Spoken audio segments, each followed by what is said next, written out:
Hello and welcome to episode 4 of the Drunken Gamer, where we cover some recent happenings in the video game industry.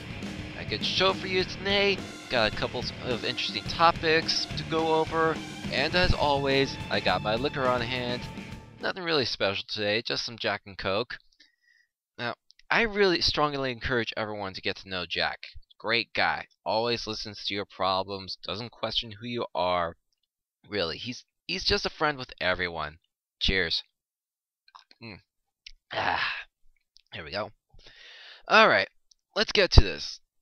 Now, you may have noticed that since the show began, we've been poking fun at people that have been talking a fair amount of smack about the video game industry, most commonly with very uneducated and blasphemous ways. Which brings us once again to our recurring segment, Who is Talking Shit About Video Games Now? This week's resident asshole is California State Senator Leland Yee. Yee has gone on record with some pretty idiotic comments over the past couple of months in regards to who to blame for the whole shooting in Sandy Hook thing, and on the subject of gun control, which is a pretty hot issue in the nation right now. Recently, he's said some things in an article on the San Francisco Gate that gamers have got to just quiet down. Gamers have no credibility in this argument. This is all about their lust for violence and the industry's lust for money. This is a billion-dollar industry. This is about their self-interest. You are a sad, strange little man, and you have my pity.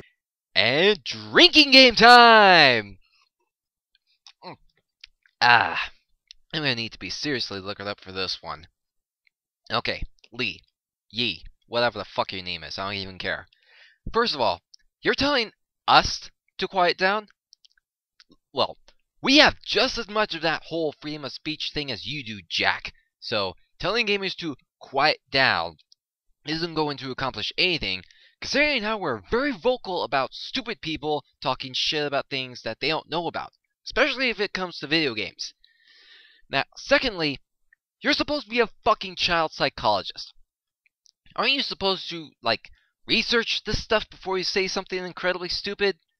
If you're looking for people with a lust for violence, as you say, maybe you should check out the guys over at the NRA, since they pretty much stand for gun violence. Or, hey, why don't you go pay a visit to the Taliban, since I'm pretty sure they hate video games just as much as you do, and you get your lust for violence at the same time. I'm sure you guys would get along just fine. Now, you also say that this is about the industry's lust for money, right? Because I'm pretty sure Hollywood's constant stream of shit, like Disney's need to continuously put out Pirates of the Caribbean movies, Tim Burton's need to bastardize every known intellectual property, the people behind every Harry Potter movie, the people that fucking greenlight Twilight series for crying out loud, and whichever dumbass keeps greenlighting all those movie parody movies that are just so terrible and have a desire to make money than most people in the gaming industry.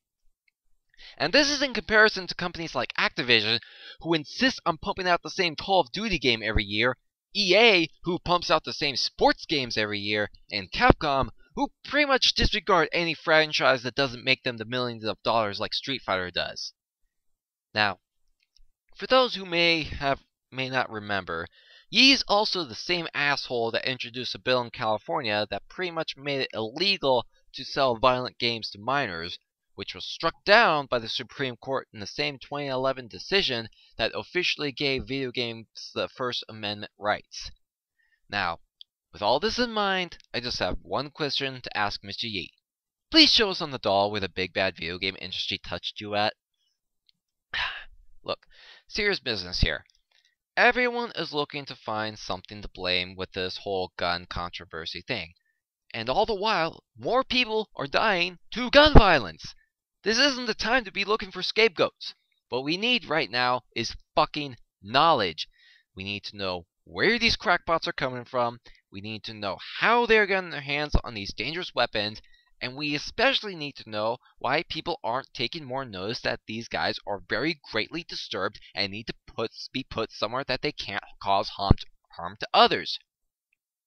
Gun control laws can only do so much.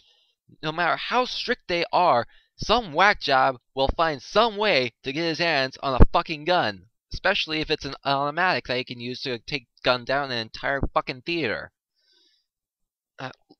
Look, shifting the blame to media and things that you don't understand just because you want to get flack off something else just makes you look like a fucking retard. If you really want to help make things better, politicians, Republicans, Democrats, stop bickering and trying to place blame on everyone else and ask yourself, maybe it's something that I could prevent. You're in our fucking government, for crying out loud. You should be working together to find a logical solution to things, not spouting stupidity and trying to create witch hunts. This isn't the 1950s, it's 2013. Stop working on fucking your party lines and start working together to create a fucking answer that can actually solve these problems. You guys are the reason why our economy is still in the tanker. You guys are the reason why we're still in 2 fucking wars and a bunch of other things that are wrong with this country. Get your shit together already, politicians. It's not the video game's fault that you guys can't agree on something. It's you. Sorry for the rant. I just wanted to really get that off my chest because this whole thing is just 10 kinds of stupid. Now, moving on to lighter subjects. An indie game developer is getting a lot of attention this week. Not necessarily for a game that he made, but the circumstances for which the game was made, and his own reasons for making said game. Canadian indie developer David S. Gallant created a rather simply designed game intended to perfectly simulate his dreadful life as a customer service representative. The game itself, titled I Get This Call Every Day, touts 250 lines of dialogue, branching paths, and some of the most realistic gaming you'll probably ever find. Mostly because you'll likely want to kill yourself after experiencing what the man goes through every single day. Now, while the game itself looks like a 3-year-old vomited all over the screen, the game itself has gotten praise for successfully portraying what he goes through every single day on his regular job. Of course, this realism and accuracy is also how he ended up getting fired from this same job, which he would confirm over Twitter later. Apparently his bosses aren't very big fans of video games, or having one of the most menial positions ever to exist be made fun of by someone who actually works in that position. Look at it this way, Gallant. You now have more time to devote to making games, since no other place will probably ever hire you again for fear that you may make a game making fun of their business. Some comedians would kill to have that kind of dishonor just so that they would have the material to work with. No, you can't always go into politics, then use that experience to make a game that portrays how politicians get paid to do nothing but bitch at each other all day long. I'd pay to see that. I would pay to play that game. You tell you what. All joking aside, we here at Drunken Gamer salute you for finding creative ways to vent your frustrations about your dead-end job. We also wish you much success in your other dead-end job, being an indie gamer. Cheers. Ah, nice. That about does it for this episode. Hit the subscribe button to stay tuned for more videos. Keep an eye out for our first Drunken Gaming video. The actual game we'll be playing is a bit of a surprise. And also like our Facebook page for additional updates and stay up to date on when new videos go up.